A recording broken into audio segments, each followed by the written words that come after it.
Good morning students. बीडीएमएल शिक्षण संस्थान की ज्योग्राफी ऑनलाइन क्लास में सभी विद्यार्थियों का स्वागत। बच्चों, आज से जो पूर्व की कक्षा थी उसमें हमने बात की थी भूगोल के जो तथ्य थे, उन्होंने भौतिक भूगोल के तथ्यों की बात की थी। उसमें जलवायु बच रहा था। इसके बाद हम बात करेंगे जनजीवों का जो स्वरूप है उसके बारे में। तो जलवायु की स्थिति ये है कि जिस भाग में जलवायु जैसी होगी उस भाग में उसी के अनुरूप अनुरूप स्थलाकृति बनेगी, उसी के अनुरूप वहाँ जीव जंतु पैदा होंगी, उसी के अनुरूप वनस्पतियां पनपेगी, उसी के अनुरूप मैदान और मरुस्थलीय भागों का निर्माण होगा। तो हम बात करते हैं जनजीवों का स्वरूप। मानव के जनजीवों का स्वरूप।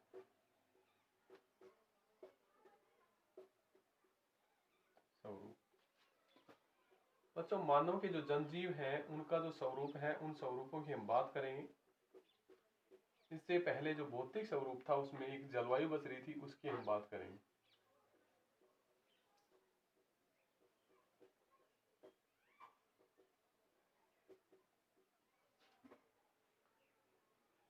जलवायु।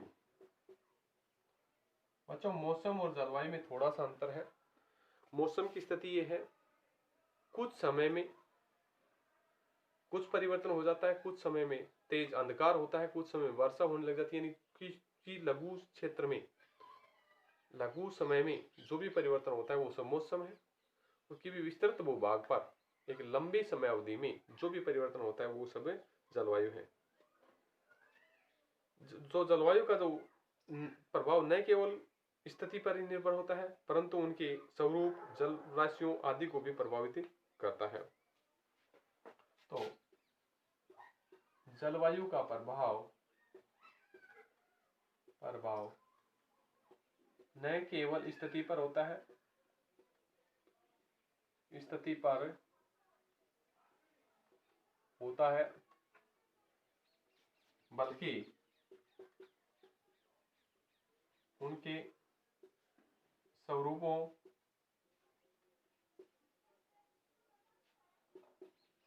स्थलाकृतियों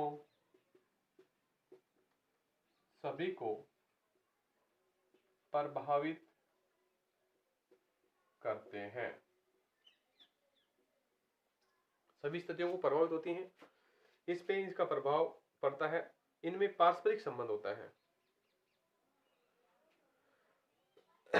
जल राशियों पर भी इसका प्रभाव होता है। जल राशियों पर भी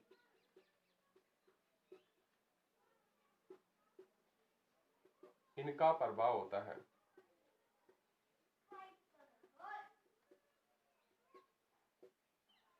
ये एक दूसरे के प्रति पारस्परिक संबंध स्थापित करते हैं। जलवायु में सामान्य परिवर्तन से सभी परिवर्तन होने लगते हैं। उसी के आधार पर मरुस्थलीय भाग का निर्माण हो जाता है, मैदान, स्थलरूप, पर्वतीय, मैदानी भागों का निर्माण हो जाता है। जलवायु और मानव के स्थल रूपों का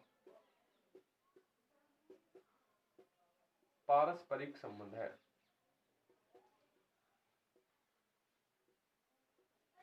पारस्परिक संबंध है। जलवायु के अनुसार ही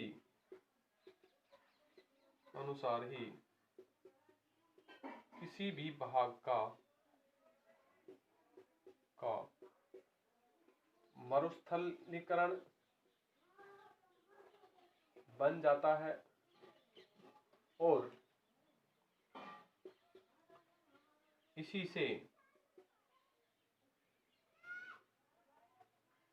उनमें पठार, मैदान और मिट्टी की उपजाऊपन बन जाती है। तो ये सभी प्रभाव हैं जलवायु के कारण होते हैं। जिस क्षेत्रों में कहीं पर भी चाय के, कहीं कहवा के बागान लगाए जाते हैं, शारीरिक क्षमता और बनावट सभी स्थिति के अनुसार होती हैं। मिट्टी के अनुसार ही उसके निर्माण होते हैं। वर्षा की स्थिति भी जलवायु कारण होती है। शुष्क भाग ये सभी जलवायु कारण होता है। जैसे जलवायु हिमाचल प्रदेश की तराई और मरुस्थलीय या पेरू के तट के अत्यंत शुष्क भाग है, वो मिट्टी में अंतर स्पष्ट होता है। हिमालय के पर्वतीय भागों में चाय और कहवा की खेती की जाती है। शारीरिक बनावट आदि जलवायु के पर भी निर्भर होती है। तो हम कह सकते हैं जलवायु से ही किसी प्रदेश की मिट्टी की संरचना बनती है। कोई भाग शुष्क है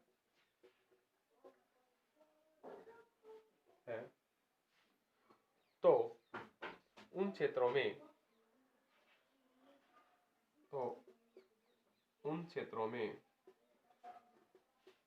कृषि कार्य संपन्न नहीं हो पाता है।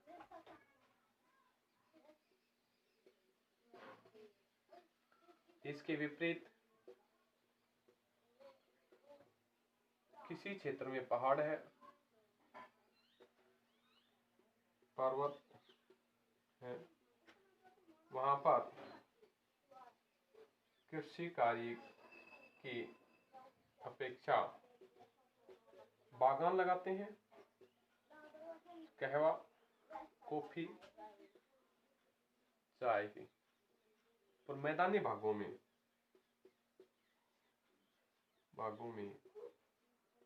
कृषि कार्य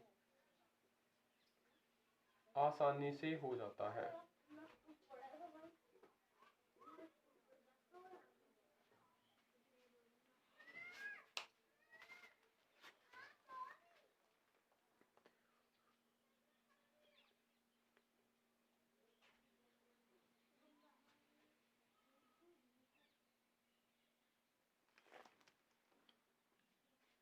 अब हम बात करते हैं मानव के जनजीवों का स्वरूप की बात।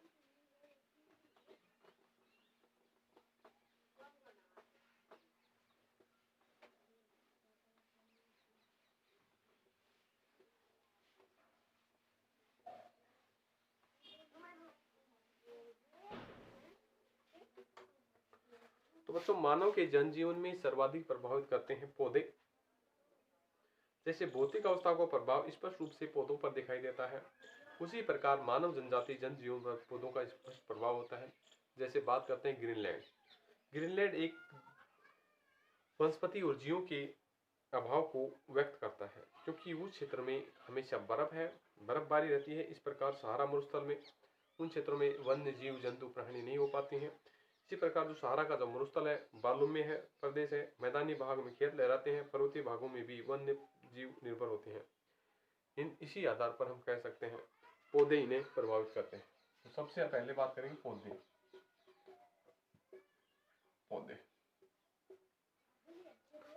भौतिक अवस्थाओं को प्रभाव स्पष्ट रूप से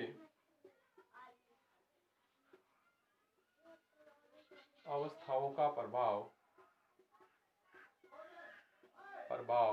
स्पष्ट रूप से देखा जाता है।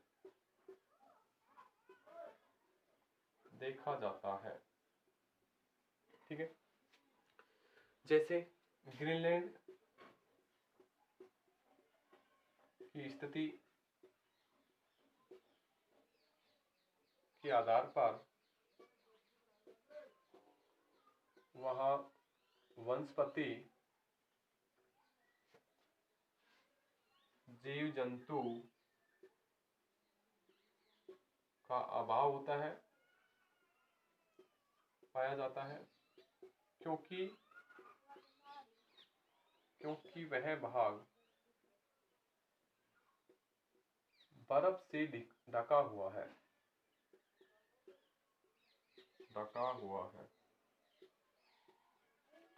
इसके विपरीत जो सहारा का मरुस्थलीय भाग है, उन क्षेत्रों में मरुस्थल में बालू में प्रदेश और मैदानी भागों में लहरते खेत होते हैं। सहारा जो मरुस्थल है में बालू में प्रदेश व पर्वतीय या मैदानी भागों में हरियाली ही हरियाली दिखाई देती है।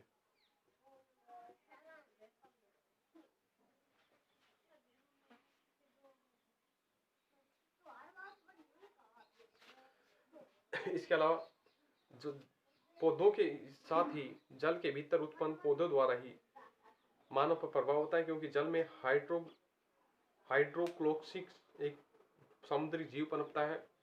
जीवों को मानव के लिए भोजन प्रदान करता है। मोटे तौर पर मानव भोजन निवास के रूप में वस्त्र आदि का प्रयोग भी करता है। इसी तरह जल भी जल भी जल भी पौधों की स्थिति को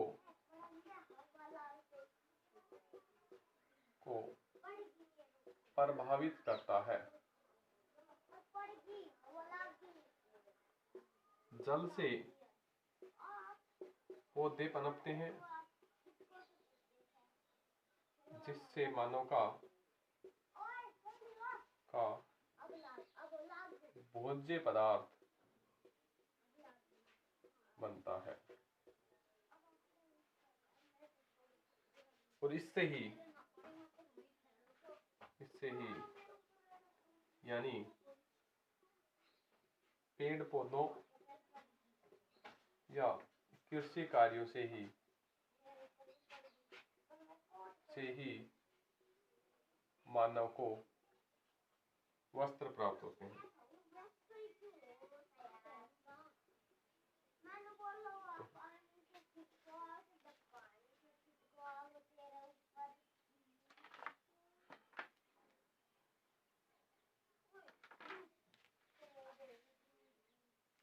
अब हम बात करते हैं पशुओं की। कि जो पशुओं की क्या स्थिति है जो इससे प्रभावित हो पाती है।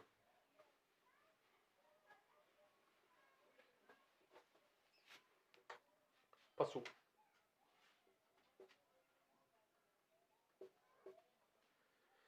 यदि बैल या घोड़ों का पालन नहीं किया जाता तो प्रेरी के जो मैदानी भाग हैं बिना जुते पड़े रहते।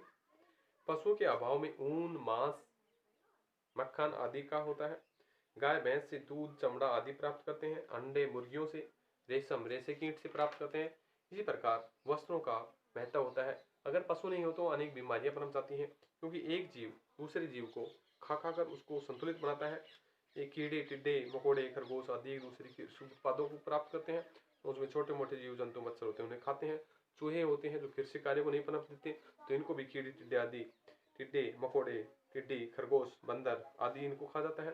तो पौष्टिक तत्व की स्थिति पशु के आधार से मिलती है और पशु से हमें प्राप्त होता है। पशु बोझा ढोने का काम करता है। पशु पालन अगर नहीं होता तो प्रेरी जैसे मैदानी भागों में कृषि कार्य नहीं हो पाता, क्योंकि बैल एवं घोड़ों से खेतों की जुताई की जाती है और फसल बोई जाती है।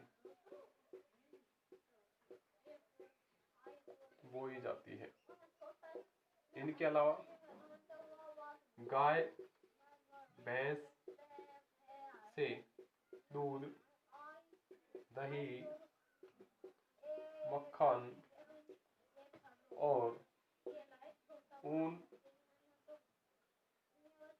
और मांस प्राप्त करते हैं। भेड़ बकरियों से ऊन प्राप्त की जाती है।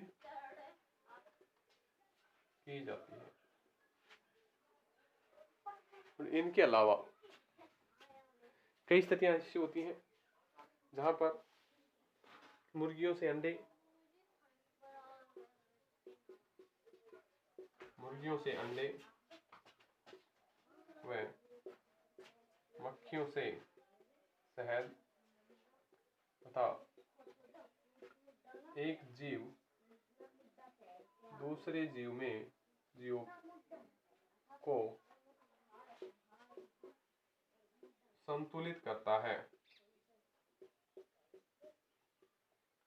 अगर जीव नहीं होते, पशु नहीं होते, तो जीवों की स्थिति है कि कृषि कार्य में जो चूहे हैं वो नाश पहुंचाते हैं, कीट हैं वो विनाश पहुंचाते हैं।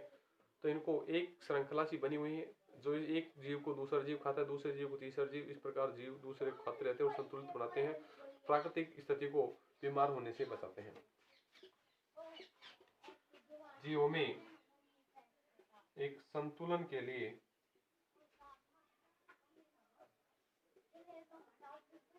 श्रृंखला